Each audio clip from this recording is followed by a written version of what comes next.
Okay guys, well, next project, or should I say resurrecting an old project. I don't know, I guess I must have left this thing off about a year ago, but I restored a Radialva Groom 41, and it works a treat. And in the process I got another one for spares, but which had been really badly wrecked. But I thought I can't throw it out. I'll have to see if I can get this one back in action as well. So I think about a year ago, I'll put the links in the description for the original clips. This is how far I got the rebuild. So pretty well most of the mechanics is done. Because the valve socket was missing that I had to get replaced. That took a while. Because there are all sorts of sockets around, but they're never quite the same, so it took a while to get one, thanks to one of the guys on the forum in the UK. And so I cleaned it and stripped it down and de-rusted everything and clear coated it all, and so that part of it is done. I even got a guy in Holland to make me a brand new dial glass. And I completely redid this, overhauled this whole mechanism, so this is all good to go, The only thing I haven't fitted back in is this IF transformer, because it can go either way around, and I didn't make a note of which way it was when I took it out, which is a shame. But I'll figure that out as we go. The other problem is this one had no speaker with it at all.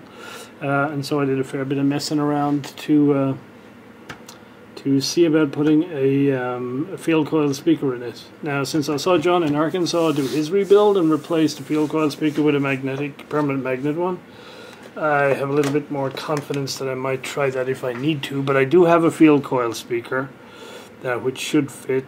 It's just that the field coil is nowhere near the resistance that's indicated in the circuit diagram for this particular one. So anyway, yeah, so obviously, so underneath there's nothing, no components, and this big hole here is for the whole wave change mechanism. It's this guy here, and so I think once you fit this back in, a lot of your options go away, because it goes in like this. And so once that's done, as I say, you can't access too much either in this thing itself or what's underneath, behind it. So I'm going to check all the coils and all these little flat mica caps that are on here that look in pretty dodgy condition. I'm going to see if I can measure what capacitance they are versus what I think they ought to be from the limited diagrammatic information I have, and either leave these here or replace them. So I'll kind of lift one leg of each and see if I can test them and make a note of the values. And yeah, the other thing, I don't have a parts list, so I'm going to basically make one as I go along. So next is to check the coils and caps on this particular guy, and if it looks okay, put it back in the chassis.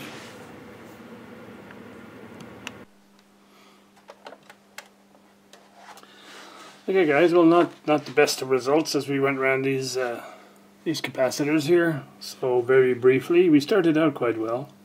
The first one, C11, according to the diagram, should be 90 picofarads. It measures about 85. The larger one here says, according to the diagram, it should be 500 puff. It measures 480, and there's actually, you can read the value on this one. It says 470 on it, so I figure that's pretty good. C9 is supposed to be 30 picofarads. It measures about 18, so it's no good. C8 is 15 puff according to the diagram. It measures about 5, so that's no good. C6 says it should be 50. It measures about 16. C5 says it should be 25. It actually measures 32, so it's out of spec but close. C3 over here, which I didn't have a value for, but written on it is 30 puff, and it actually measures 28, so I think that's okay. C2 according to the diagram, is either 38 or 39 puff. It's a really weird value. However, it measures about 9, so not a lot of luck there. And lastly, this one, which is easy to replace anyway, should be 250. It measures about 83. So I'm kind of thinking I might just replace all of these, just for peace of mind. And why not? Because they look in pretty bad shape, the ones that are in there. So that's the result of checking all these caps. And in fact, one of them had a dry joint on it, so it's just all sort of hanging in there. So just as well we found that, because this is just a wire poking through, but it's not soldered. Incidentally, I found that the things like digital meters are not always that brilliant at reading capacitors, and some it'll read and then some it won't. However, guys, little gadgets like this component analyzer seem to be much more reliable at measuring, especially these types of caps. So this is what I use mainly to check the values.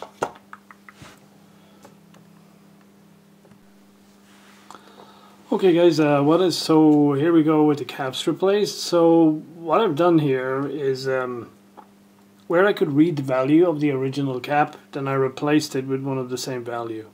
So this one here said 470, even though the diagram says 500, so I put a 470. This one says a 25. I can't remember what the actual one is, so I put a 25. This original one here said 5 picofarad. So I put a 5, even though I think the diagram says a 50. This one says 39, so I put 39. And then the rest of them were not too clear, so I used the ones that are the values that are in the circuit diagrams. Not quite sure what the result will be, because it does say that you can't adjust any of the coil slugs. And you can't. It is glue in there, and there would be no way you would ever get that stuff read out. So we are in the hands of the gods at this point. But at least the good thing is, once I check out all the coils and they're good, when you put it into chassis, it's the capacitor's bit that's facing down, so you can conceivably change these without too much grief a little bit later on. More component quandaries. This little cap here, C7, according to the circuit diagram, which is this guy right here, is 250 puff or thereabouts. However, there's no markings on the actual cap itself. So here's that cap in real life, and as you can see, the only markings on it, it just says mica on the other side, and then this has got like an 82 here, and that's either an S or an 8 times 5. When I measure this on the component analyzer, it reads 87 puff. So this is almost certainly a good cap. But it's nowhere near the 250 that the circuit diagram says. So, do I leave it in as it is, because that's the one that was factory fitted, or do I make it like the circuit diagram? To be honest, I'd have no problem making everything like the circuit diagram if I had any chance of adjusting any of these coils. But since I don't, it's a little bit of a quandary. So this is just in the antenna downfeed, so it's probably not that terribly important. So I've just mocked it up here, just to sort of jog my memory as to what I'd done to put it all together and what bits I had. I went mostly for metal valves, since the original here was glass for the audio output, but there really is no room. It butts up against everything, and so I figured that wasn't the way it was meant to be. Yeah, one problem I discovered is the nuts that go on these IF can mounting bolts. I just assumed it was 3mm, but it's not. It's not 3 and it's not 4. So I guess this is 1942 in France, occupied country, war going on. They got bits and pieces from wherever they could, so this looks like it's an imperial thread. I really don't know why that would be, but I guess if they were getting lots of valves and tubes and things from the US, then they might have been getting IF cans as well, because I have some parts from when I dismantled the faulty ICO cap tester that I got a long time ago, and obviously all the mounting hardware in that is American, and so this nut fits on there just perfectly. So luckily I have a couple of these, so I'll be able to refit this properly, and I also need a couple to properly mount the wave selector switch. So yeah, hiccup, but I think we're okay. So, more to come.